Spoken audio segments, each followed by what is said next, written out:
ساری کائنات کا مالک بھی ہے، اور اسی اللہ نے ہمیں انسان بنایا، اشرف المخلوقات بنایا، کہ ساری مخلوق میں سب سے اونچا رتبہ اللہ تبارک و تعالی نے ہمیں عطا فرمایا۔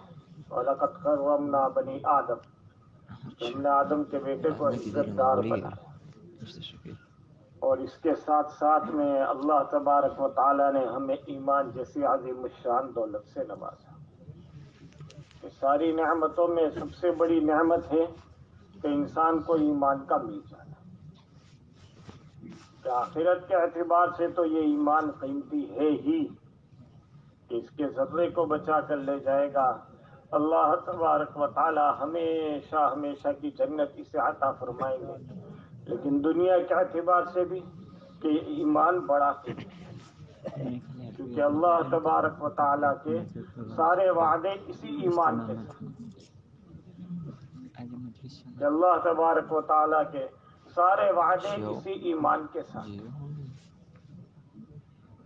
کہ اللہ تبارک و تعالی نے اپنے کلام پاک میں بار بار اس کے جو وعدے بیان فرمائے،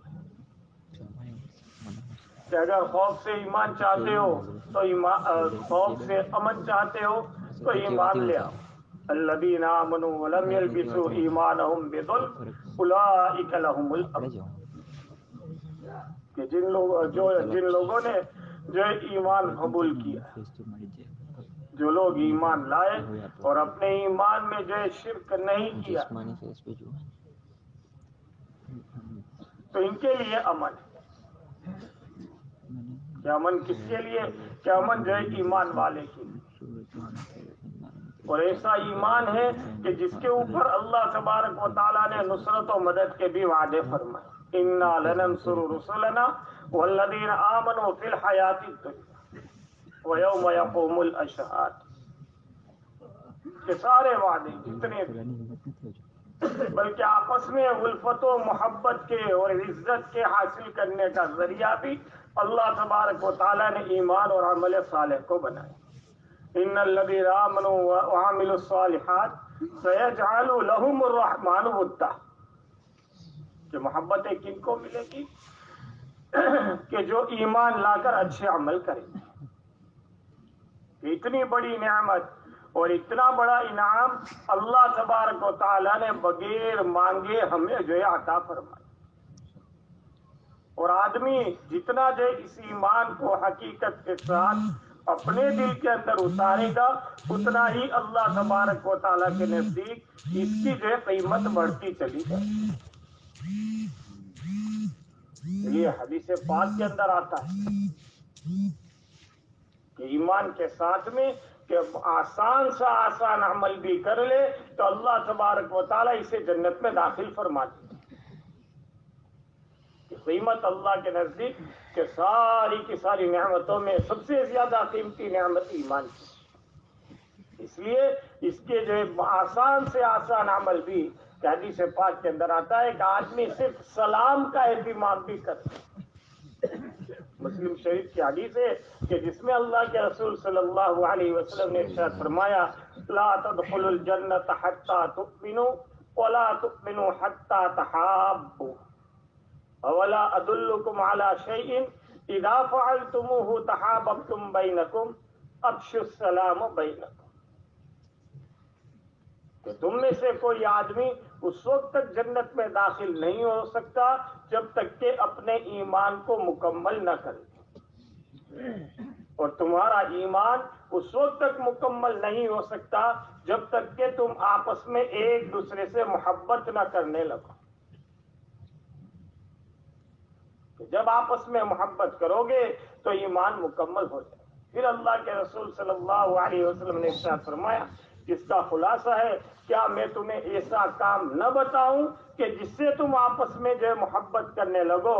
فرمایا افشوا السلام بینکم، کہ اپنے آپس میں سلام کو خوب پھیلاؤ، خوب رواج دو، کہ جب اس سلام کا رواج عام ہو جائے گا اس سے آپس میں محبتیں بڑھے گی، اور اللہ کے حقوق کے ساتھ اللہ کے بندوں کے حق ادا ہوں گے تو آدمی کا ایمان مکمل ہوگا، اور اسی ایمان کی تکمیل پر اللہ تبارک و تعالیٰ اسے جنت میں داخل فرمائے۔ تو اتنا قیمتی ایمان اللہ تبارک و تعالیٰ نے ہمیں عطا فرمایا. اور ایمان نام ہے دل سے اس بات کا یقین کرنا کہ سب کچھ کرنے والی ذات اللہ کی،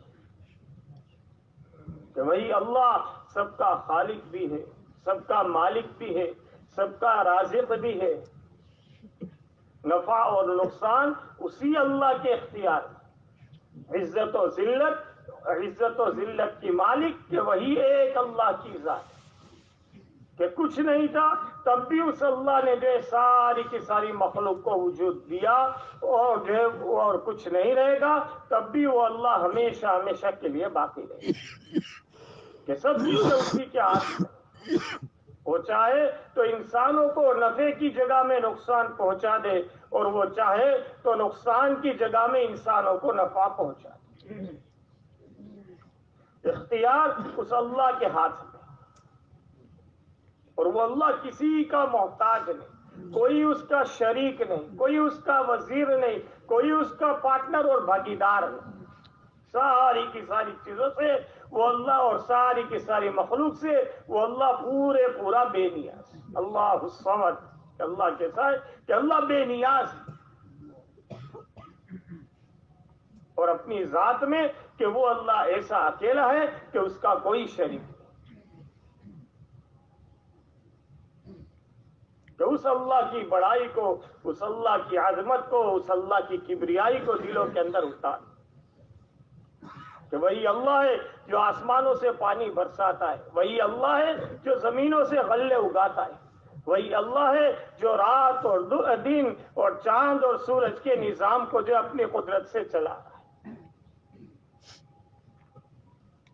اتنا بڑا مالک، اتنا بڑا خالق ہمارا اللہ ہے کہ جس نے جب سے مخلوق کو پیدا کیا تب سے لے کر کتنے آج تک پیدا ہوئے، اور کتنے اس میں سے دنیا سے چلے گئے، کتنے اب ہیں، کتنے آئندہ آنے والے ہیں، ان ساروں کی تعداد صرف انسان نہیں، صرف جنات نہیں، صرف فرشتے نہیں، بلکہ فرمایا سبحان الذی خلق الخلق فاحصاهم عددا، کہ پاک ہے وہ ذات کہ جس نے ساری مخلوق کو پیدا فرمایا اور سب کی تعداد کو اس نے شمار کر رکھا ہے.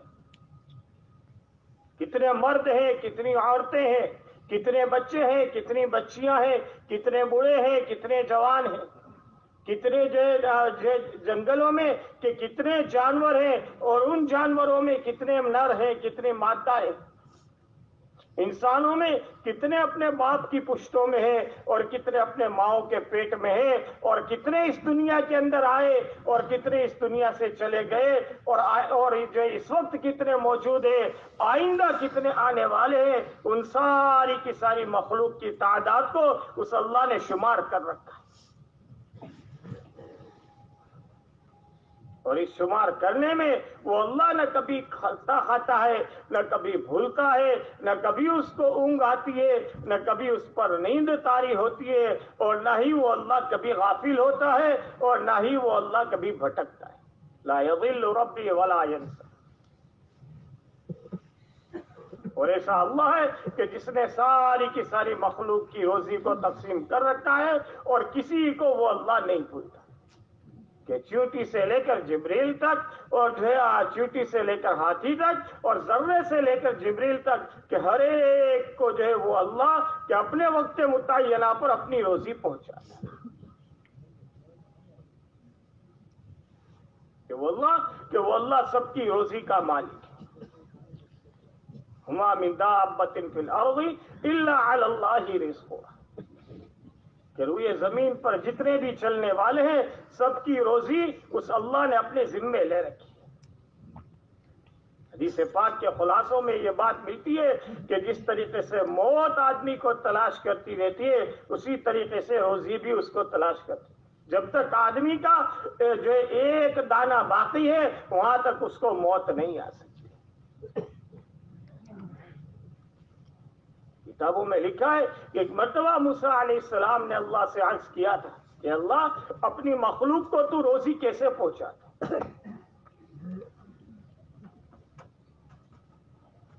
کہ کیسے تیری روزی کا نظام اپنی مخلوق کے لیے چل رہا ہے. اللہ تبارک و تعالیٰ نے فرمایا اے موسیٰ علیہ السلام جس پتھر پر کھڑے ہو اس کو جو ہے توڑ. موسیٰ علیہ السلام نے جب اس پتھر پر جو ہے لاٹھی ماری وہ پتھر پھٹا اور اندر سے دوسرا جو ہے پتھر نکلا. تو عرض کیا کیا کروں؟ فرمایا اس کو بھی توڑو. جب اس کو توڑا تو پھر جو دوسرا توڑا تو اندر سے تیسرا پتھر نکلا.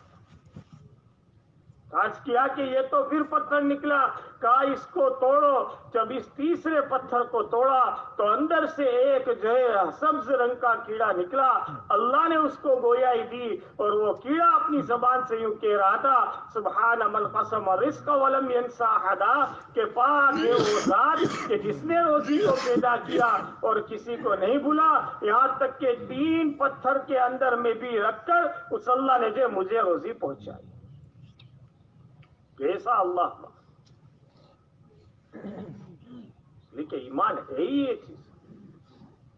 اس کے بول ہی ہے لا الہ الا اللہ، کہ کسی سے کچھ نہیں ہوتا اور نہ کسی سے کچھ ہوا اور نہ آئندہ کسی سے کچھ ہوگا. وہی سارے کے سارے نظام کو چلانے والی ایک اکیلی اللہ کی ذات ہے کہ کچھ نہ تھا تب بھی وہ تھا اور کچھ نہیں رہے گا تب بھی وہ اللہ باقی ہے. انت الاول لیس قبلک شیء انت الاخر لیس بعدک شیء. کہ اس اللہ کی عظمت کو، اس اللہ کی بڑائی کو دل کے اندر اتارنا، اس کی ذات عالی سے ہونے کے یقین کو اپنے دل کے اندر جمانا کہ وہی اللہ ہے جو آسمانوں سے پانی کا قطرہ برساتا ہے، انسانوں کے پیٹ میں جاتا ہے. اللہ تبارک و تعالیٰ اس کے ذریعے سے انسانوں کی پیاس کو بجھاتا ہے. زمین پر وہ پانی کا قطرہ برستا ہے، منو جو اناج کو اللہ تبارک و تعالیٰ وجود دیتا ہے. اور وہی پانی کا قطرہ ہرن کے پیٹ میں اللہ ڈالتا ہے، اللہ اس کے ذریعے مشک لاتا ہے. اسی پانی کے قطرے کو سمندر میں رہنے والی شیپ کے منہ میں ڈالتا ہے تو اللہ تبارک و تعالیٰ اس کے ذریعے موتی وجود میں لاتا ہے. اور اسی پانی کے قطرے کو جب سانپ کے منہ میں ڈالتا ہے اللہ تبارک و تعالیٰ اس سے زہر بناتا ہے. کہ موت و حیات کی مالک وہ ذات، نفع اور نقصان اسی کے اختیار میں. اسی لیے حدیث پاک کے اندر اللہ کے رسول صلی اللہ علیہ وسلم نے فرمایا جس کا خلاصہ ہے کہ ساری مخلوق مل کر اگر کسی کو نقصان پہنچانا چاہے، اللہ نہ چاہے تو ساری مخلوق مل کر جو نقصان نہیں پہنچا سکتی. اور اگر اللہ کسی کو نفع پہنچانے پر آوے اور ساری مخلوق مل کر جو اسے نقصان پہنچانے پر آوے تو جو نقصان نہیں پہنچا. اختیار اس اللہ نے اپنے ہاتھ میں لے رکھی اور اسی نے ہماری جو ہدایت کے لیے، ہمیں صحیح راستہ بتانے کے لیے اور ہماری زندگیوں کے رخ کو صحیح کرنے کے لیے اس اللہ نے جو حضور صلی اللہ علیہ وسلم جیسا نبی ہمیں عطا فرمایا کہ جن کے جو ایک طریقے میں اللہ تبارک و تعالیٰ نے ہماری حفاظت، ہماری سلامتی اور ہماری دنیا اور آخرت کی دونوں کامیابی رکھی کہ دونوں جہاں کی کامیابی کا دار و مدار اللہ تبارک و تعالیٰ نے اپنے نبی صلی اللہ علیہ وسلم کی زندگی میں رکھا ہے. اور یہی کلمے کا دوسرا جز ہے محمد رسول اللہ کہ زندگی کے اندر کہ اللہ کے نبی صلی اللہ علیہ وسلم کی اتباع کہ تمام شعبوں میں، زندگی گزارنے کے تمام شعبوں، کھانے پینے میں، اٹھنے بیٹھنے میں، چلنے پھرنے میں، کہ حضور صلی اللہ علیہ وسلم کا ایک طریقہ آسمان و زمین سے زیادہ قیمتی اور اتنا قیمتی اللہ تبارک و تعالیٰ نے حضور صلی اللہ علیہ وسلم کی اتباع کو بنایا کہ خود ارشاد فرمایا من یطیع الرسول فقد اطاع اللہ. جو اللہ کے رسول صلی اللہ علیہ وسلم کے طریقے پر چلے گا، آپ صلی اللہ علیہ وسلم کی اتباع کرے گا، آپ صلی اللہ علیہ وسلم والی زندگی کو جو اپنائے گا تو وہ اللہ کا فرما بردار شمار ہوگا۔ پوری دنیا کے اندر ہر ایک انسان کسی نہ کسی کو اپنا آئیڈیل، اپنا نمونہ اور زندگی گزارنے کا جو اپنا ایک طریقہ بناتا ہے، لیکن اللہ تبارک و تعالیٰ نے ہمارے لیے اپنے نبی صلی اللہ علیہ وسلم کی زندگی کو بہترین نمونہ بنایا اور ارشاد فرمایا لقد کان لکم فی رسول اللہ اسوۃ حسنہ، کہ تمہارے لیے اللہ کے رسول صلی اللہ علیہ وسلم میں بہترین نمونہ ہے، کہ جو اللہ سے تعلق جوڑنا چاہتا ہو، اللہ سے یاری لگانا چاہتا ہو، اللہ سے دوستی بنانا چاہتا ہو اور اپنی مرنے کے بعد کی ہمیشہ کی زندگی کو سنوارنا چاہتا ہو، کہ اس کے لیے حضور صلی اللہ علیہ وسلم کی زندگی بہترین نمونہ ہے۔ اس لیے کہ دنیا کی زندگی کہ یہ تو ایک وقتی ہے، اور ہماری عمریں تو بہت مختصر۔ اعمار امتی ما بین 60 و 70 وقلیل ما تجاوز منہم، کہ میری امت کی عمریں 60 سے 70 کے درمیان میں ہوں گی، کم ہے کہ جو اس سے آگے بڑھ جائے۔ اس لیے کہ دنیا میں ہمیشہ نہیں رہنا، جو آیا ہے اس کو ایک نہ ایک دن جانا ہے، اور مرنے کے بعد جو چیز کام آنے والی ہے وہ آدمی کے اپنے اندر کا ایمان ہے اور اس کے کیے ہوئے نیک اعمال۔ اس لیے اپنے نیک اعمال کی حفاظت کے لیے کہ ایمان کا بنانا اور ایمان کا بچانا ضروری ہے، اپنے ایمان کی حفاظت۔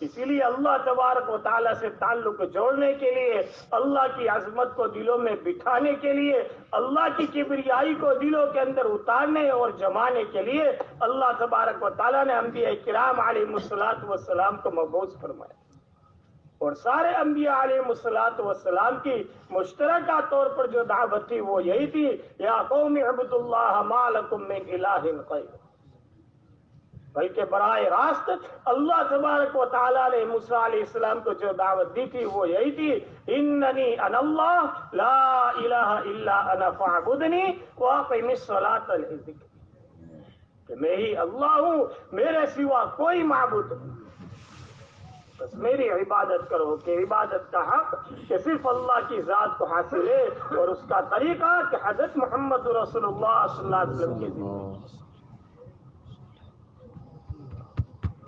کہ اللہ تبارک و تعالیٰ نے اپنے نبی صلی اللہ علیہ وسلم کے ذریعے ہمیں ایک زندگی گزارنے کا طریقہ دیا، کہ جن کی زندگی کا کہ ایک ایک طریقہ ہمارے لیے دنیا اور آخرت کی کامیابی کا ذریعہ ہے۔ امام ابو داؤد رحمۃ اللہ علیہ کے وقت کے بڑے بزرگ تھے،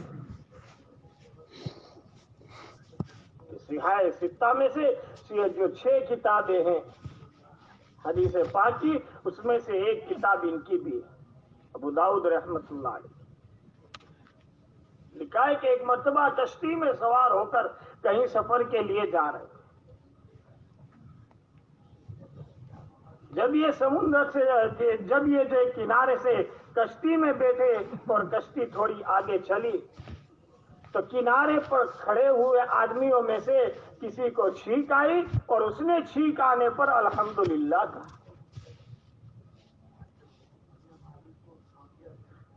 اب یہ کشتی میں سوار ہو کر جو ایک کشتی چل رہی تھی، اور اس آدمی نے کنارے پر جب الحمدللہ کہا، ان کے کان میں آواز پڑی اور چھینک آئے تو جو الحمدللہ کہنا یہ حضور صلی اللہ علیہ وسلم کی سنت ہے، اور اس کے جواب میں یرحمک اللہ کہنا۔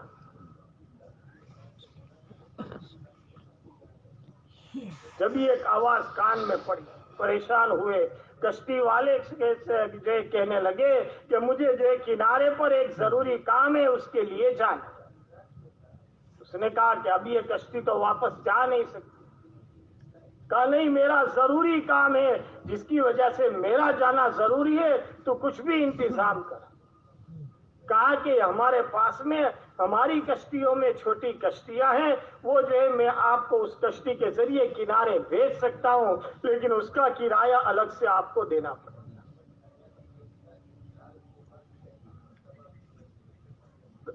کہا کہ ٹھیک ہے، کتنا کرایہ لوگے؟ اس نے کہا 3.5 درہم میں کرایہ لوں گا۔ کہا مجھے منظور۔ چھوٹی کشتی کرائے پر لی اور اس کشتی میں سوار ہو کر کنارے پر گئے، اور جس آدمی نے جو ہے چھینک آنے پر الحمدللہ کہا تھا، اس کو جو ہے یرحمک اللہ کہہ کر جو ہے واپس آئے۔ پھر یہ کنارے پر جو اس کشتی میں بیٹھ کر واپس سے اپنی منزل کو پہنچ بھی گئے۔ رات کو سوئے، خواب میں کسی کہنے والے نے کہا ابو داؤد تو نے جو ہے 3.5 درہم میں جنت خرید کہ یہ پیروی اللہ کے نبی صلی اللہ علیہ وسلم۔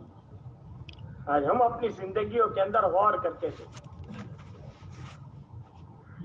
کہ زندگی کا کون سا شعبہ اور کون سا کام ایسا ہے کہ جس میں ہماری زندگیوں میں کہ اللہ کے نبی صلی اللہ علیہ وسلم کی اتباع ہے، کہ رسم و رواج اور جو طور طریقے کو چھوڑ کر اللہ کے نبی صلی اللہ علیہ وسلم کے طریقے والی زندگی اپنانا۔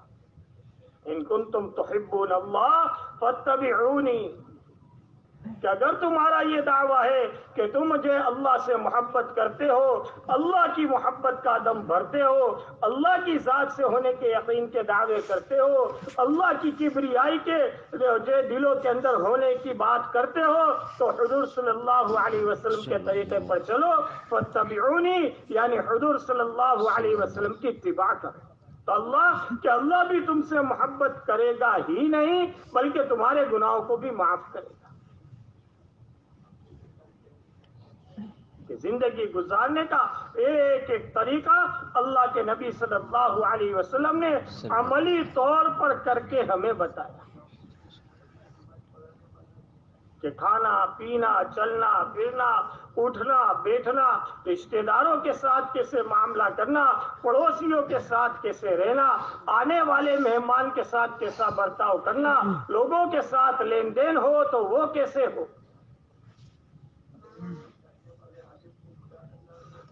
صلہ رحمی کرے تو کیسے کرے، بیوی بچوں کے ساتھ رہے تو کیسے رہے، ماں باپ کے ساتھ رہے تو کیسے رہے، کہ زندگی گزارنے کا ایک ایک طریقہ اللہ کے نبی صلی اللہ علیہ وسلم نے عملی طور پر کر کے ہمیں بتایا۔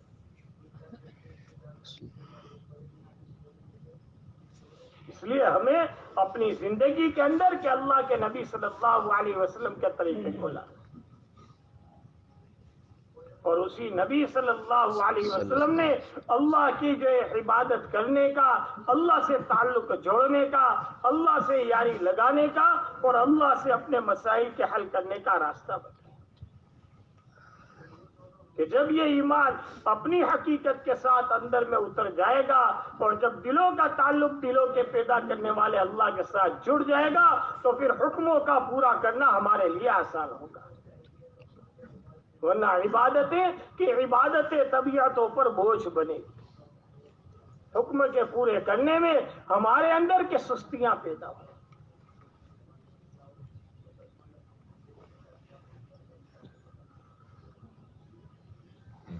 کہ عبادتیں طبیعتوں پر بوجھ بنے۔ اسی لیے ایمان کے بعد سب سے اہم چیز عبادت ہے، اور عبادت میں سب سے زیادہ ضروری اور سب سے زیادہ اہم عبادت نماز، کہ اس کا درجہ جیسے انسان کے جسم میں سر کا، کہ بغیر سر کے جسم کچھ کام کا نہیں، ویسے بغیر نماز کے اسلام کچھ کام کا۔ الصلاۃ عماد الدین، کہ نماز کیا ہے؟ کہ نماز دین کا کھمبا ہے، کھمبا، کہ جس کے ذریعے ایمان کی عمارت مضبوط ہوتی ہے، کہ جس پر پورے اسلام کی عمارت قائم ہوتی ہے۔ اس لیے حدیث پاک کے خلاصے میں یہ بات کہی گئی کہ نماز کا جو آدمی کہ ایک وقت جو آدمی نماز کو چھوڑ دیتا ہے وہ ایسا ہے کہ جیسا اس کے گھر کے بال بچے اور مال و دولت سب کچھ چھین لیا گیا اور وہ اکیلا کھڑا رہ گیا۔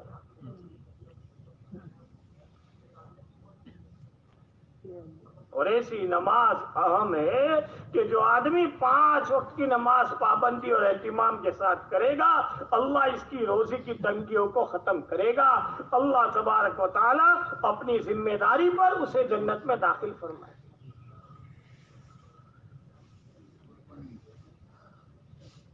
کہ ذمہ جس بات پر جو ایسا عمل ہے کہ جس پر اللہ تبارک و تعالیٰ نے ذمہ داری لے رکھی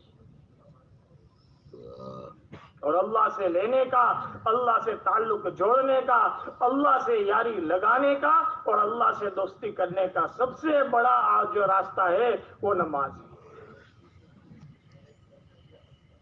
کہ اللہ تبارک و تعالیٰ اس کی وجہ سے اس کو عذاب قبر سے بھی بچائیں گے اور اللہ تبارک و تعالیٰ اس کی وجہ سے اس کی نفاق سے بھی حفاظت فرمائیں گے۔ حدیث پاک کے اندر آتا ہے کہ اس کا خلاصہ ہے کہ جو آدمی 40 دن پابندی کے ساتھ تکبیر اولیٰ کے ساتھ نماز پڑھے گا اللہ تبارک و تعالیٰ کی طرف سے اس کو 2 پروانے ملتے ہیں، ایک نفاق سے چھٹکارے کا اور دوسرا جہنم سے بری ہونے کا۔ آج ہم دیکھیں کہ ہمارے یہاں کتنا اہتمام اس کا ہے کہ کتنی پابندیوں کے ساتھ ہمارے محلے میں، ہمارے گاؤں میں، ہمارے شہروں میں نماز ادا کی جائے۔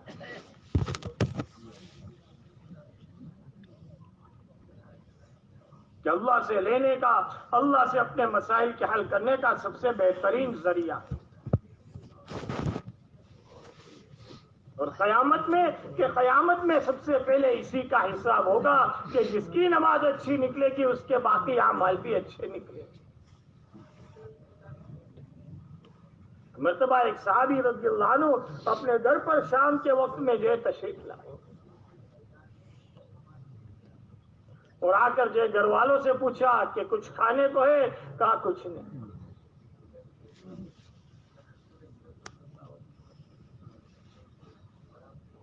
واپس گئے، مسجد میں تشریف لے گئے، 2 رکعت نماز پڑھی، اللہ سے مانگا، پھر واپس آئے، پوچھا کچھ ہے؟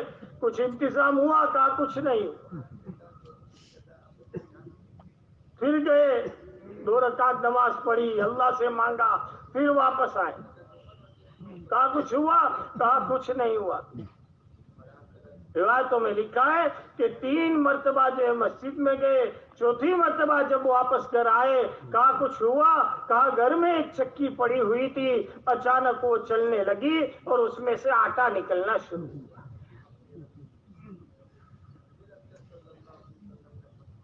اپنے گھر کے سارے گئے اور گھر کے اندر داخل ہوئے، اپنے گھر کے سارے برتن جتنے بھی تھے جو بھرنے کے قابل تھے سارے برتن بھر لیے۔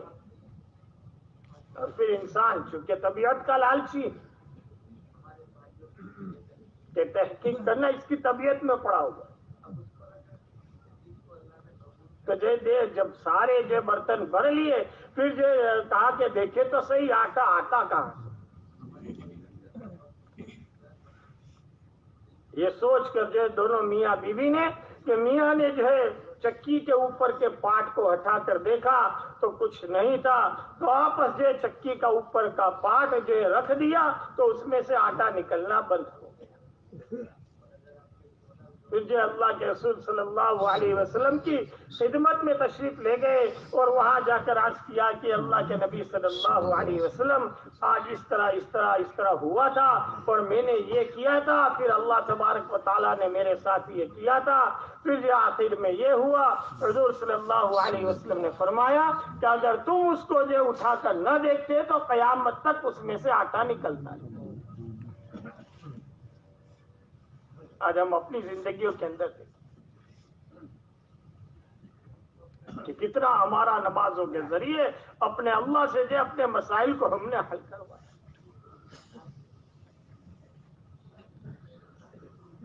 کہ کتنا ہمارا اللہ سے اپنی نمازوں کے ذریعے تعلقات جڑے۔ ورنہ اللہ تبارک و تعالیٰ نے تو کہ روزی کے دور کرنے کے لیے سب سے آسان راستہ نماز کا دیا، اور اس پر گناہوں سے بچنے کی تاکید کا وعدہ خود اللہ نے فرمایا، ان الصلاۃ تنہی عن الفحشاء والمنکر، یقیناً نماز روکتی ہے تمام طرح کے چھوٹے بڑے گناہوں سے، کہ نماز اس کی حفاظت کرے گی۔ آج ہماری نمازیں کتنی ہماری حفاظت کر، اسی لیے اس کے ساتھ ساتھ میں علم کو جوڑا کہ جس نماز کو ادا کر رہے ہیں یا جس کام کو کر رہے ہیں، اس کام کے کرنے میں میرے اللہ کا کیا حکم ہے اور میرے نبی صلی اللہ علیہ وسلم کا کیا طریقہ ہے، کہ اس کا کتنا اہتمام ہماری زندگی ہے۔ ہر کام سے پہلے اس کے فضائل کو جاننا اور اس کے مسائل کو جو ہے سیکھنا، کہ اگر فضائل معلوم نہیں ہوں گے تو جیسا کام کرنا چاہیے ویسا کام نہیں ہوگا۔ ایسے لوگ تجارت کرتے ہیں تو پہلے اس کے جو نفع جانتے ہیں کہ یہ کام، یہ اس مال کو میں خریدوں گا اور اس مال کو میں بیچوں گا تو اس میں کتنا مجھے فائدہ حاصل ہوگا۔ تیزی مندی کے سارے راستے جو سمجھتا ہے، سارے راستے جانتا ہے اور سب کچھ سیکھتا ہے، پھر اس کے بعد اس کام کو کرتا ہے تو اس کا نفع حاصل ہوتا ہے۔ ایسے ہی جتنے اعمال اور جو کام اللہ تبارک و تعالیٰ کی طرف سے اور اس کے نبی صلی اللہ علیہ وسلم کی طرف سے ہمیں دیے گئے ہیں، اس میں کتنے فائدے ہیں، کہ جب فضائل جو سیکھے گا، فضائل کا علم ہوگا تو اس عمل کا کرنا آسان ہی نہیں ہوگا بلکہ طبیعت اس عمل کی طرف چلے گی۔ جیسے ابھی ہم نے فجر کی نماز پڑھی کہ کتنا اہم فریضہ ہے، کتنی قیمت اور کتنی جو فضیلت اللہ تبارک و تعالیٰ کے نصیب کی، کہ جو آدمی فجر کی نماز پڑھتا ہے پورا دن اللہ کی ذمہ داری میں رہتا ہے۔ من صلی صلاۃ الفجر فہو فی ذمۃ اللہ، کہ جو آدمی فجر کی نماز پڑھے گا پورا دن اللہ کی ذمہ داری میں رہے گا۔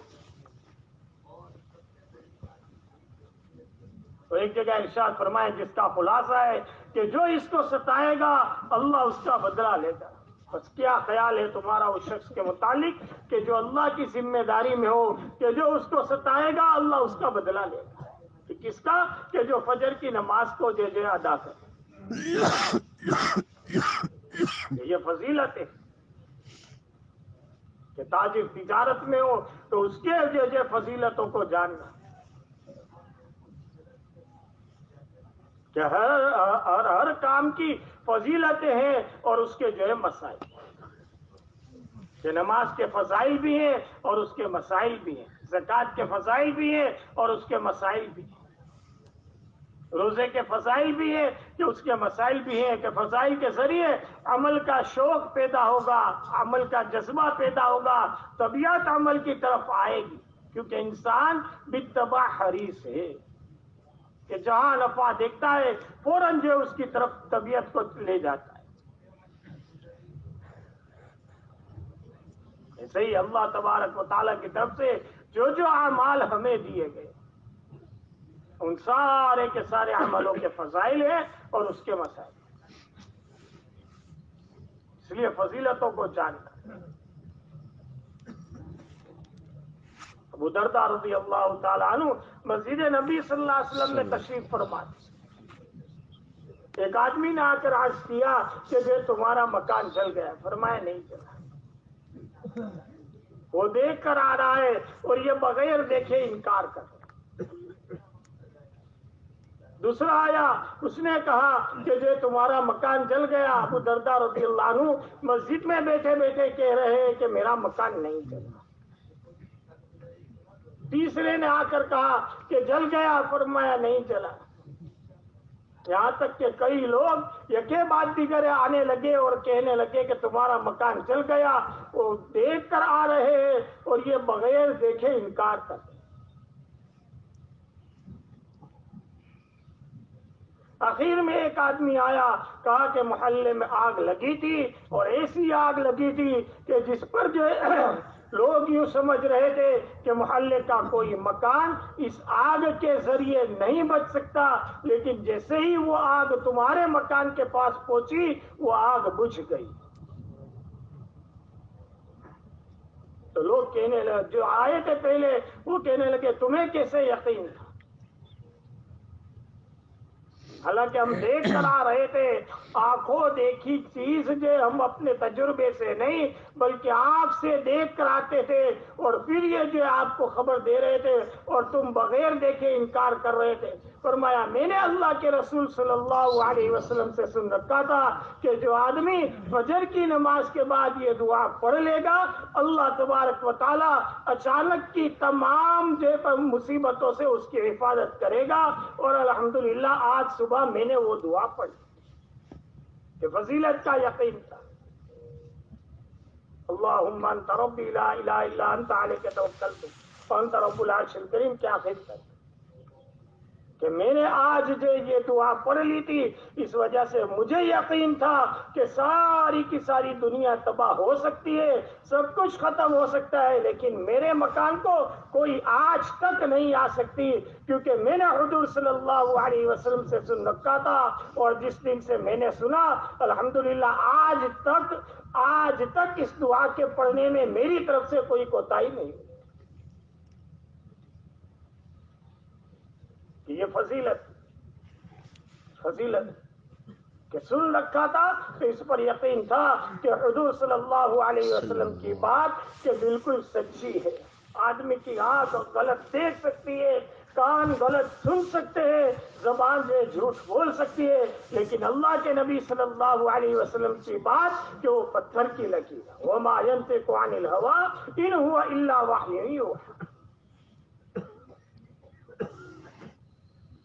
کہ جو آوے وہ زبان سے نہیں بولتے کہ بلکہ وہ تو اللہ تبارک و تعالیٰ کی طرف سے ایک وحی ہوتی ہے کہ جس کو جو حضور صلی اللہ علیہ وسلم کی زبان مبارک کے ذریعے سنائے۔ اس لیے فضائل والے علم کو سیکھنا، اس کو جو ہے سننا، کہ جتنا سنیں گے، جتنا جو سنتے رہیں گے اللہ تبارک و تعالیٰ عمل کا شوق اور جذبہ پیدا کرے گا اور عمل کو اپنی سطح سے آگے بھی پہنچے گا۔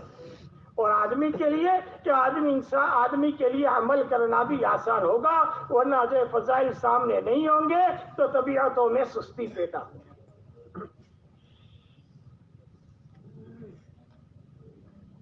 اسی لیے اللہ کے رسول صلی اللہ علیہ وسلم کو اپنی امت سے کتنی محبت، کیسی محبت حضور صلی اللہ علیہ وسلم کو اپنی امت سے تھی، لیکن اس کے باوجود اللہ کے رسول صلی اللہ علیہ وسلم ایک موقع پر فرما رہے ہیں جس کا خلاصہ ہے کہ میرا دل یہ چاہتا ہے کہ چند جوانوں سے کہوں کہ وہ ایندھن اکٹھا کریں اور پھر ان لوگوں کے گھروں کو جا کر جلا دوں جو بغیر عذر کے جماعت کے ساتھ نماز نہیں پڑھتے۔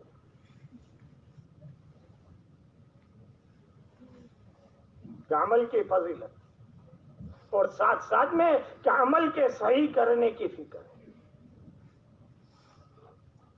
کہ تاجر تجارت کرے امانت داری کے ساتھ کرے، اس کی فضیلت کہ اپنا نفع تو مل رہا ہے، اپنا فائدہ ہو رہا ہے، اپنی جو روزی روٹی کا انتظام کر رہا ہے، لیکن اگر یہ تاجر سچائی کے ساتھ امانت داری کے ساتھ تجارت کو کرے گا، اللہ تبارک و تعالیٰ قیامت کے دن صدیقین اور شہداء کے ساتھ اس کا حشر فرمائے کہ تجارت تو کرے کہ سنت بھی ہے، لیکن کہ اس کی فضیلت۔ اس لیے حضرت عمر رضی اللہ عنہ کے زمانے میں، حضرت عمر رضی اللہ عنہ نے اپنی خلافت کے زمانے میں قانون بنا رکھا تھا کہ جو آدمی جس کام کو کرے اس کے مسائل کو پہلے سیکھے، اگر وہ مسائل کو سیکھا ہوا ہوتا تھا تو اس کو جو اس کام کے کرنے کی اجازت ہوتی تھی، ورنہ کہہ دیا جاتا تھا کہ جاؤ مسجد کے اندر جو اس کے مسائل کو سیکھ کر آؤ، پھر اس کے بعد اس کام کو کرتا۔ اور آج ہماری حالت کیا ہے؟ اگر جو ہے علم کے ساتھ جو ہے کام نہیں ہوگا تو جو ہے جہالت پیدا ہو. اس کے لیے جو عمل کو جو ہے فضائل کے علم کے ساتھ کرنا اور مسائل کے ذریعے اس عمل کی شکل کو صحیح بنانا, اور اس کے ساتھ ساتھ میں کہ اللہ کے دھیان اور توجہ کے ساتھ ہر کام کو کرنا کہ میرا اللہ مجھے دیکھ رہا ہے, کہ دنیا کی مشغولی میرے تیرے سے, اللہ کا دھیان ہمارے اندر کہ اس کا نام ذکر, کہ حال کیا امر کو پہچانتے ہوئے اس کے موافق عمل کرنا کہ اس کا نام اللہ کا, اس کا نام ذکر ہے. کہ اگر اللہ کا دھیان نہیں ہوگا تو آدمی کے دل پر غفلت طاری ہوگی, اور یہ غفلت بڑھتے بڑھتے بڑھتے اس کے دل کو پتھر سے زیادہ سخت کر, کہ پتھر بھی کہ پانی ٹپکتا رہتا ہے تو جو چند دنوں کے اندر یا چند مہینوں میں وہ پتھر پانی کے ٹپکنے کی وجہ سے جو پھٹ جاتا ہے, لیکن آدمی کے دل پر اگر غفلت کا پردہ پڑ گیا تو یہ اللہ کے ہٹائے بغیر نہیں. اس لیے اللہ نے فرمایا کلا بل ران علی قلوبہم ما کانوا یکسبون, کہ ان کے دلوں پر ان کی بدعمالیوں نے زنگ جما دیا ہے.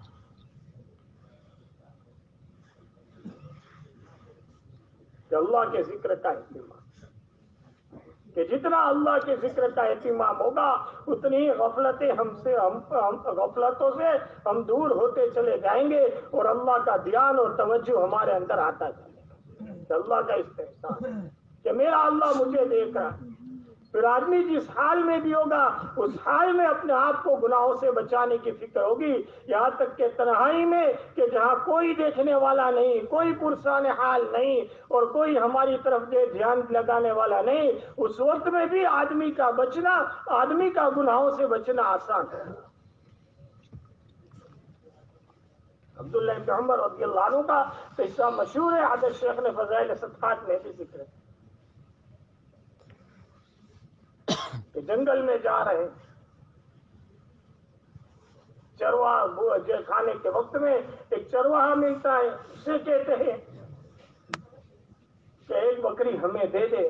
کہا نہیں میرے مالک کی, مالک کو پتہ نہیں چلے گا. تو اس کو کہاں پتہ چلا, کہہ دینا بھیڑیا کھا گیا.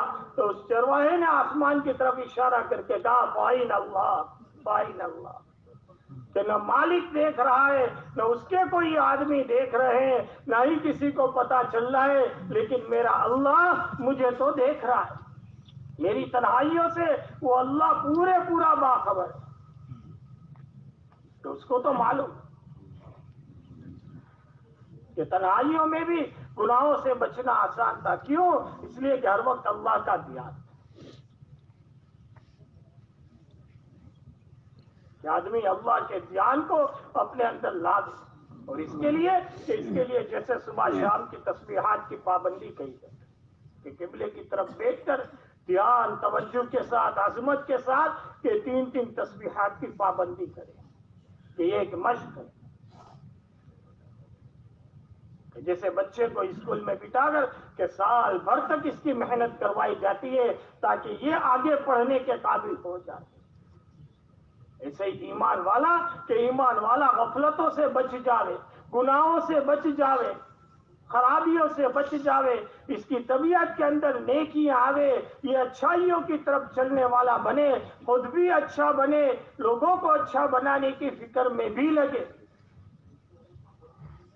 خود بھی نیک بنے, دوسروں کو بھی نیکی کی عادت والا بناوے, کہ اس کے لیے اللہ کا دھیان اور توجہ. تو قرآن پاک کی تلاوت ہے, موقع محل کی مسنون دعاؤں کا اہتمام, کہ روزانہ کے اعتبار سے اگر حافظ ہے تو 3 پارے قرآن پاک کی تلاوت کرے, اگر غیر حافظ ہے ناظرہ پڑا ہوا ہے تو کم سے کم 1 پارہ پڑھنا.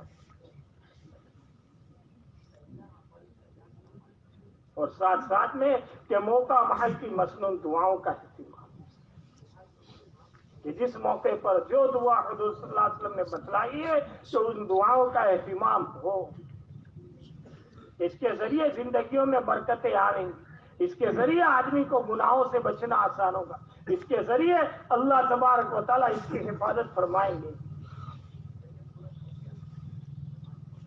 اور ساتھ ساتھ میں صبح شام کی تسبیحات کا اہتمام. کہ تیسرا کلمہ ہے درود شریف استغفار.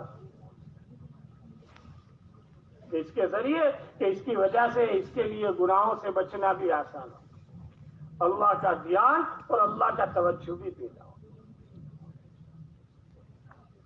اور غفلتوں سے دور ہوتا چلا جائے گا. طبیعتوں میں دل لگے گا, طبیعتوں میں دل نہیں لگتا, عبادتوں میں دل نہیں لگ رہا, طبیعتیں نہیں چم رہی عبادتوں میں, کہ عبادت کا کرنا بوجھ بن رہا ہے. اس لیے اللہ تبارک و تعالیٰ نے ہمیں اپنا دھیان اور توجہ کرنے کے لیے اور اپنا دھیان جمانے کے لیے اللہ تبارک و تعالیٰ نے ذکر دیا اور فرمایا اذکروا اللہ ذکرا کثیرا وسبحوہ بکرۃ واصیلا. کہ ایمان والو اللہ کا ذکر خوب کرو, کثرت سے کرو, اور صبح شام اللہ کی پاکی بیان کرو, اللہ کی تسبیحات بیان کرو.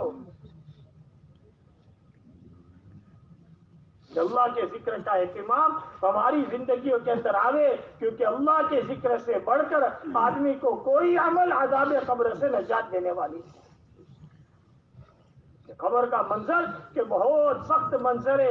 سلی حضرت عثمان رضی اللہ تعالیٰ عنہ کہ جو حضور صلی اللہ علیہ وسلم کے داماد بھی تھے اور جن کو حضور صلی اللہ علیہ وسلم نے دنیا ہی میں جنتی ہونے کی بشارت بھی دی تھی. جو کتابوں کے اندر آتا ہے کہ جب وہ کسی قبر پر سے گزرتے تو اتنا روتے کہ داڑھی مبارک بھیگ جاتی. کسی نے عرض بھی کیا کہ آپ جنت اور جہنم کے تذکرے سے اتنا نہیں روتے جتنا قبر کے سامنے آ جانے سے روتے ہیں. فرمایا قبر آخرت کی منزلوں میں سب سے پہلی منزل ہے, جو اس سے پار ہو گیا وہ ہمیشہ کے لیے کامیاب ہو گیا, اور جو اس میں پھنس گیا تو ہمیشہ کے لیے اس کو کوئی بچانے والا نہیں. فرمایا اللہ کے رسول صلی اللہ علیہ وسلم سے میں نے سنا تھا, اس کا خلاصہ ہے کہ قبر جنت کے باغوں میں سے ایک باغ ہے یا جہنم کے گڑھوں میں سے ایک گڑھ. یہ جتنا اللہ کے ذکر کا اہتمام ہوگا اتنا ہی ہمارا گناہوں سے بچنا آسان ہوگا, اور طبیعتیں نیکیوں کی طرف چلے گی, اور ہر عمل کا کرنا ہمارے لیے اللہ تبارک و تعالیٰ اپنے ذکر کی برکت سے آسان فرمائے.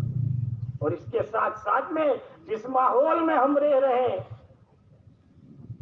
اور جس جگہ پر ہماری زندگی گزر رہی ہے وہاں پر ہمارے ساتھ میں حقوق لگے ہوئے کہ ماں باپ ہے, بیوی بچے ہیں, رشتے دار ہیں, پڑوسی ہیں, لوگوں کے ساتھ لین دین کا ہونا ہے. کہ ہمارے اخلاق صحیح ہوں گے تو امت آپس میں جڑ جائے. سارا بگاڑ اخلاق کی وجہ سے. ہمارے اخلاق ایسے نہیں بنے, ہمارے کردار ایسے نہیں بنے کہ جس کی وجہ سے ہمارے ذریعے لوگوں کی زندگیوں کے اندر دین داخل ہو رہا. شفیع صاحب رحمۃ اللہ علیہ نے ایک کتاب میں لکھا ہے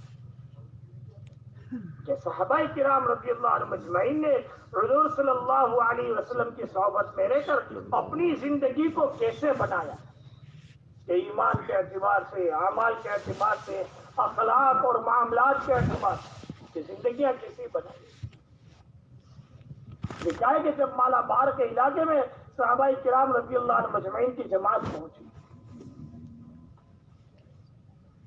جب وہاں رہ کر جو وہ تجارت کرنے لگے اور لوگوں کے ساتھ خرید و فروخت کرنے لگے, آہستہ چند سالوں میں ایسا ماحول بنا کہ لوگ جو ہے ایمان قبول کرنے لگے, لوگ ایمان میں داخل ہونا چاہیے.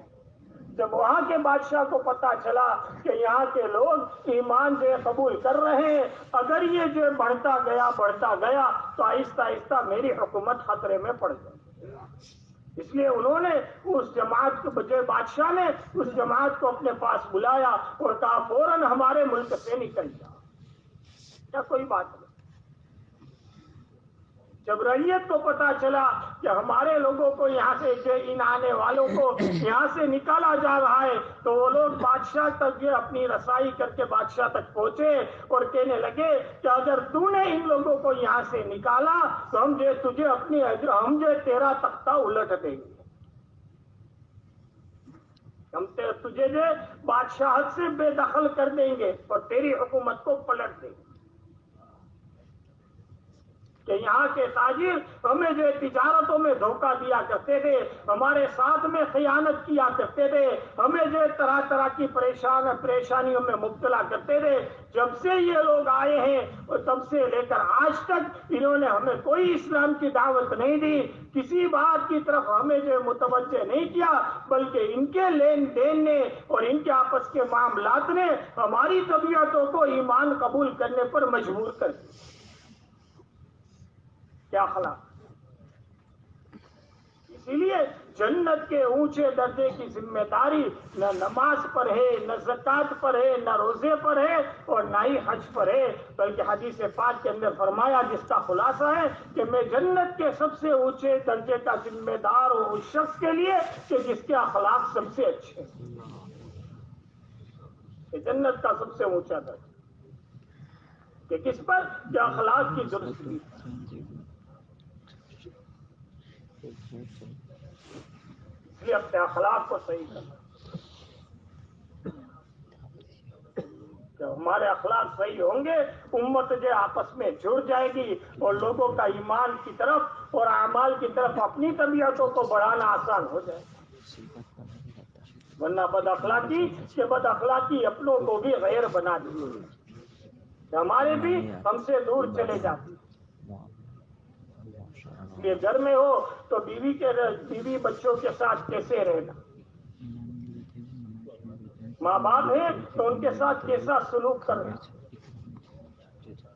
حسن سلوک۔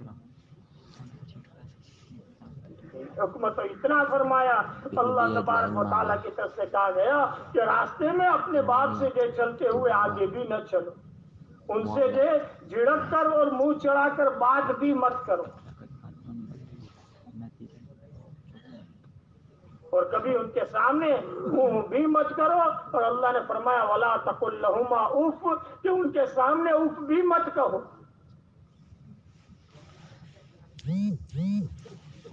کہ اللہ کی فرما برداری اور اللہ تبارک و تعالی اور اس کے رسول صلی اللہ علیہ وسلم کی فرما برداری کرو، اور پھر اس کے بعد اپنے والدین کے ساتھ حسن سلوک کرو۔ کہ اپنے ماں باپ کے حقوق کو ادا کرنا، ان کی اجازت کے بغیر کہ اپنے آپ کو جو آگے نہ بڑھانا، کہ ہر کام میں ان کی اطاعت۔ آج ماحول بدلتے بدلتے زندگیوں کے اندر سے جو اخلاق کے اندر ایسا بگاڑ آیا کہ آدمی کے لیے اپنے ماں باپ کی اطاعت کرنا مشکل پڑ گیا۔ حالانکہ روزی کو بڑھانے والی چیز کہ والدین کی اطاعت، کہ جس کا بدلہ اللہ تبارک و تعالیٰ دنیا ہی کی زندگی میں دیتے ہیں، وہ ماں باپ کی دعائیں۔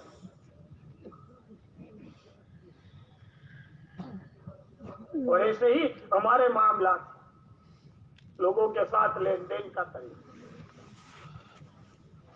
ہمارے معاملات صحیح ہو۔ کہ اگر معاملات صحیح نہیں ہوں گے زندگی بھر کی کمائی ہوئی نیکیاں قیامت کے دن لوگ لے جائیں گے۔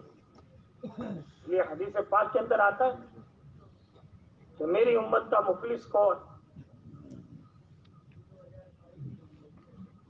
کہ مفلس کون؟ فرمایا جس کے پاس مال ہے۔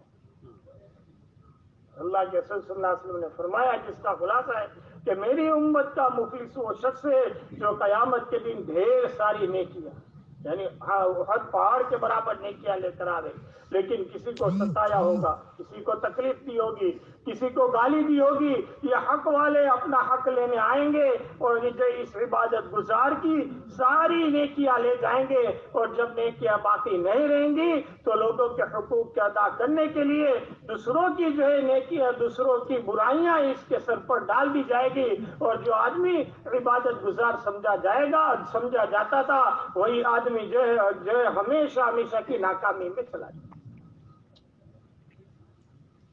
اپنے معاملات کو صحیح کرنا. اس لیے جیسے بیچ میں پہلے ہی میں نے حدیث بتائی تھی کہ وہ تاجر جو سچا تاجر صدوق الامین مع النبیین والصدیقین والشہداء، کہ سچا بھی ہو، امانت دار بھی ہو. کہ تجارت کرے تو کیسے کرے؟ کہ سچائی کے ساتھ کرے. کیسے کرے؟ کہ امانت داری کے ساتھ، کہ کسی کے ساتھ خیانت نہ کرے. حضرت جریر ابن عبداللہ رضی اللہ عنہ کے متعلق آتا ہے، کتابوں کے اندر آتا ہے کہ انہوں نے ایک مرتبہ اپنے غلام کو ایک گھوڑا خریدنے کے لیے بھیجا. جب وہ غلام بازار گیا تو وہ جو 300 درہم میں جو ایک بہترین گھوڑا خرید کر لایا. اور حضرت جریر ابن عبداللہ رضی اللہ عنہ کو بتایا کہ میں نے یہ 300 درہم میں خریدا. تو پوچھا کہ کیا واقعی 300 میں خریدا؟ کہا ہاں. کہا تو نے اس کو مجبور تو نہیں کیا تھا؟ کہا نہیں. کہا اس کو بلاؤ، کہ اس بیچنے والے کو بلاؤ، میں جو اس سے بات کرنا چاہتا ہوں. جب وہ آیا تو اس سے پوچھا کہ کیا تو نے اس کو 300 درہم میں دیا تھا؟ کہا ہاں. کہا تیری کوئی مجبوری تھی؟ کہا نہیں. اس نے تجھے مجبور کیا تھا؟ کہا وہ بھی نہیں. کہا میں اس کے جو 400 درہم دیتا ہوں. بیچنے والا خوش ہو گیا، کہا مجھے منظور ہے. پھر فرمایا 500 دے رہا ہوں. کہا یہ بھی مجھے منظور. کہا 600 دے رہا ہوں. کہا 300 پر راضی تھا، تم 600 دے رہے ہو تو کیوں خوش نہیں؟ 600 درہم میں وہ گھوڑا خریدا. اور پھر اس کے بیچنے والے سے کہا ہم نے حضور صلی اللہ علیہ وسلم سے عہد کیا ہے جب تک دنیا میں زندہ رہیں گے ہمیشہ لوگوں کے ساتھ خیر خواہی کریں گے، کہ لوگوں کی بھلائی چاہیے. تیرے اس گھوڑے کی قیمت 600 درہم تھی، تو نے جو 300 میں بیچ دیا، یہ تیرا اپنا کام تھا. لیکن میری ذمہ داری یہ تھی کہ میں تجھے جو واقعی میں اس کی قیمت ہو وہ میں تجھے ادا کروں. اور ہم ہوتے تو اپنی زندگیوں کے بارے میں سوچیں کہ ہم تو 5 کی چیز 10 میں بیچ کر اپنے آپ کو بہت بڑا سمجھتے ہیں. 10 کی چیز 5 میں خرید، میں 5 کی چیز 10 میں بیچ کہ میرا کمال. اور یہاں ہر ایک کے ساتھ کہ دین نام ہی ہے خیر خواہی کا، دین والنصیحہ.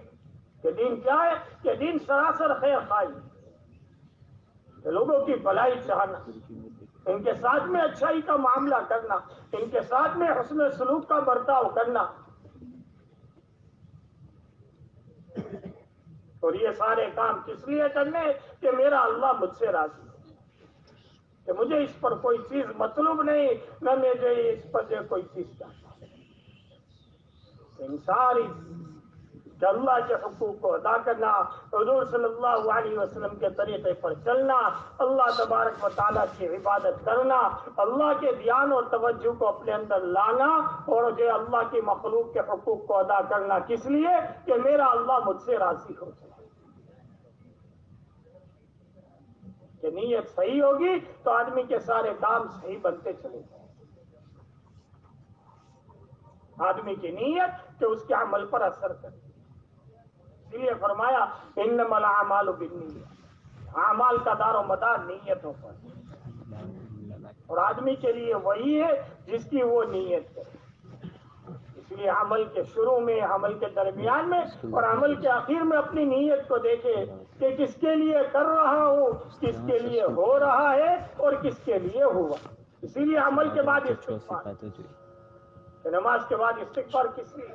کہ اسی لیے ہے کہ ہو سکتا ہے کہ میرے عمل کے اندر کوئی کمی ہوئی ہے. اللہ تبارک و تعالیٰ کے یہاں تو کہ خالص عمل مطلوب ہے،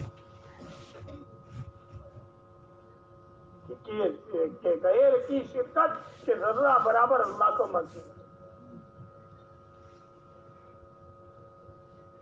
حدیث پاک کے اندر آتا ہے جس کا خلاصہ ہے کہ کہ جو آدمی کوئی عمل کو کرے اور اس میں اللہ کے غیر کو شریک کر لیتا ہے، اللہ فرماتے میں اس عمل کو چھوڑ دیتا ہوں اور کہہ دیتا ہوں کہ اس کا بدلہ اسی سے لے جس کے لیے کیا۔ اس لیے بڑے بڑے اعمال والے جو جہنم کی بڑی بڑی سزاؤں کا جو ذریعہ بنے گی، قیامت کے دن جو سخی، شہید اور عالم، یہ بڑے بڑے اعمال والے، لیکن نیتوں کے بگاڑ کی وجہ سے جہنم کا ایندھن یہی لوگ بنے گے۔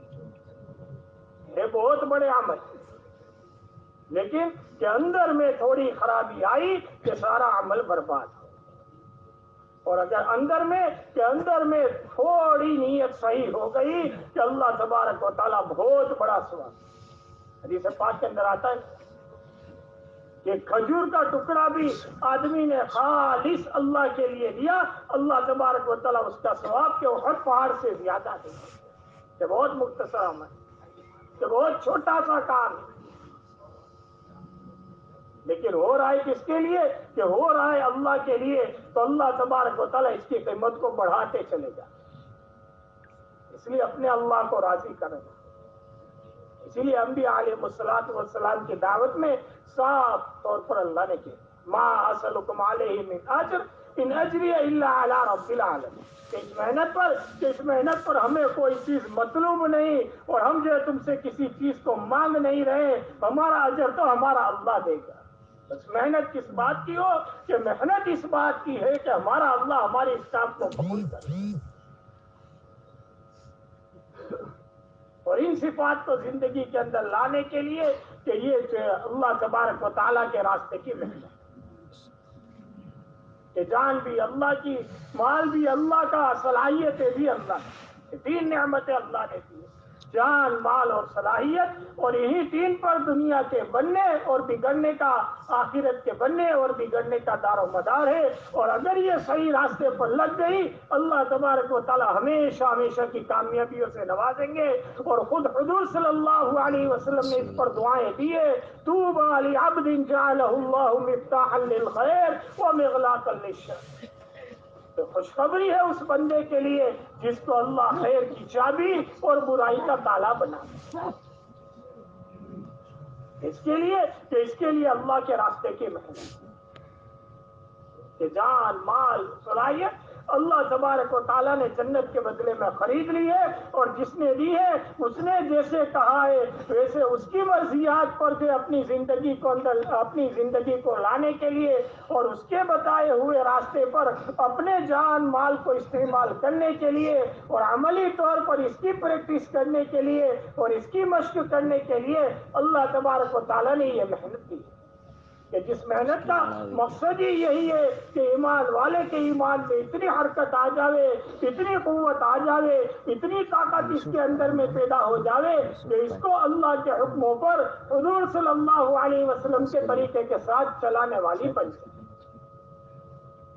اس کے لیے تو صحابہ کرام رضی اللہ عنہم اجمعین نے اپنی جانوں اور مالوں کو ایسا قربان کیا کہ اللہ تبارک و تعالیٰ نے ان کے جان مال کے قربان کرنے پر اللہ تبارک و تعالیٰ نے ان کے لیے ہی نہیں بلکہ جو اخلاص کے ساتھ ان کے طریقے پر چلے ان کے لیے بھی اپنی رضامندی کا پروانہ نازل فرمایا، والذین اتبعوہم بإحسان رضی اللہ عنہم ورضوا عنہ، کہ جو اخلاص کے ساتھ ان صحابہ کرام رضی اللہ عنہم اجمعین کے طریقے پر چلے گا اللہ اس سے بھی خوش ہو جائے۔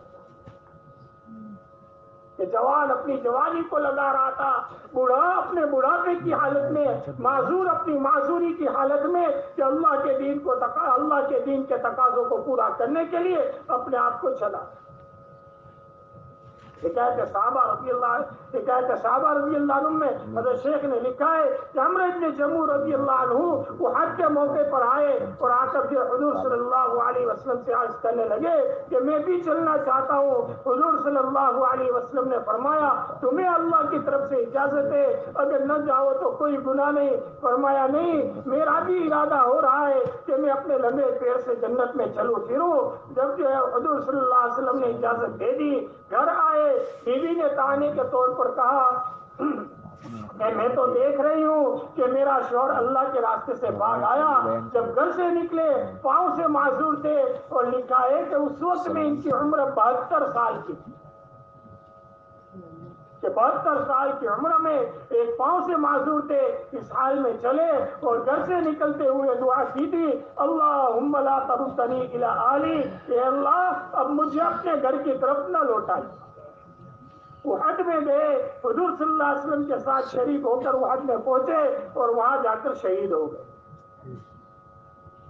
جب یہ کوشش کی گئی ان کی نعش کو واپس لانے کی، تو وہ جس اونٹ پر جس اونٹنی پر یہ ان کی نعش کو رکھا گیا تھا، وہ اونٹ احد ہی کی طرف منہ کرتا، کئی کوشش کی گئی، کسی طرح جو وہ اونٹ آگے نہیں بڑھ رہا تھا۔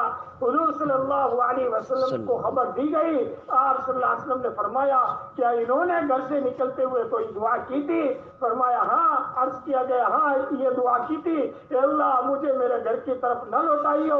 حضور صلی اللہ علیہ وسلم نے فرمایا ان کو جو یہیں دفن کر دو، اس لیے کہ اللہ تبارک و تعالیٰ نے اونٹنی کو یہی حکم دیا کہ جوان اپنی جوانی کو لگا رہے۔ خمسہ رضی اللہ تعالیٰ عنہ کہ چاروں بیٹوں کے ساتھ اللہ کے راستے میں گئی اور اپنے چاروں بیٹوں کو یکے بعد دیگرے اللہ کے راستے میں شہید کروا دیا، کس لیے؟ تاکہ قیامت کے دن میں شہیدوں کی ماں کہلاؤں۔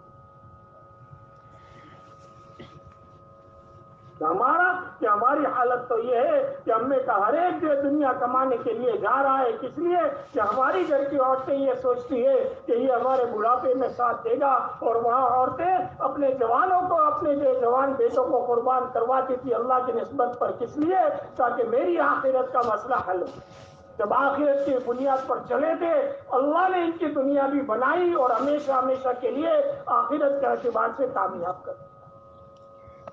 اس لیے اللہ تبارک و تعالیٰ نے ہمیں بھی ایمان کی دولت سے نوازا ہے، ہمیں بھی جو اللہ تبارک و تعالیٰ نے اس عظیم الشان محنت سے نوازا ہے، اور ہمیں بھی اپنے ایمان و اعمال کی فکر کرنے والی محنت میں اللہ تبارک و تعالیٰ نے ہمیں لگایا ہے، اور اسی نسبت پر اللہ تبارک و تعالیٰ نے ہمیں یہاں پہنچا کہ اللہ کی طرف سے انتخاب۔ اور اللہ صاف فرماتے وَلَا نُكَلِّفُ نَفْسًا إِلَّا وُسْعَهَا کہ ہم کسی کو اس کی طاقت سے زیادہ کام سونپتے ہی۔ ہم میں اللہ تبارک و تعالیٰ نے یہ صلاحیت، یہ استعداد رکھی ہے کہ ہم بھی وقتی طور پر اپنے جان و مال کو استعمال کر سکیں، اور یہ کام ہی ہمت کا ہے۔ اس لیے لقمان نے اپنے بیٹے کو نصیحت کی، یا بنی اقیم الصلاۃ وامر بالمعروف وانہ عن المنکر واصبر علی ما اصابک ان ذلک من عزم الامور کہ یہ کیا ہے کہ یہ ہمت کے کاموں میں سے ہے کہ جس نے لگائی ہے وہ ہو گیا خندق کے پاس۔ کہ اگر ہم ہمت کر لیں گے انشاءاللہ اللہ تبارک و تعالی ہمارے نکلنے کی راہوں کو بھی آسان فرما دیں گے۔ ضرورت اس بات کی ہے کہ اپنے اندر میں طلب ہو، اپنے اندر میں فکر ہو، اور اپنے اندر بھی اپنے ایمان کے اور اپنے اعمال کے صحیح کرنے کی، بنانے کی، بچانے کی، اور دنیا کے اندر سلامتی کے ساتھ لے جانے کی فکر ہوگی تو اللہ تبارک و تعالی آسان کرے۔ اس کے لیے انشاءاللہ ہمارے یہاں سے بھی جماعت اللہ کے راستے میں جائیں، تو جن ساتھیوں کے دل میں ارادہ ہو رہا ہو وہ اپنے اپنے ناموں کو پیش کریں 4 مہینے کے لیے، کہ کوئی مجھے بڑی قربانی نہیں،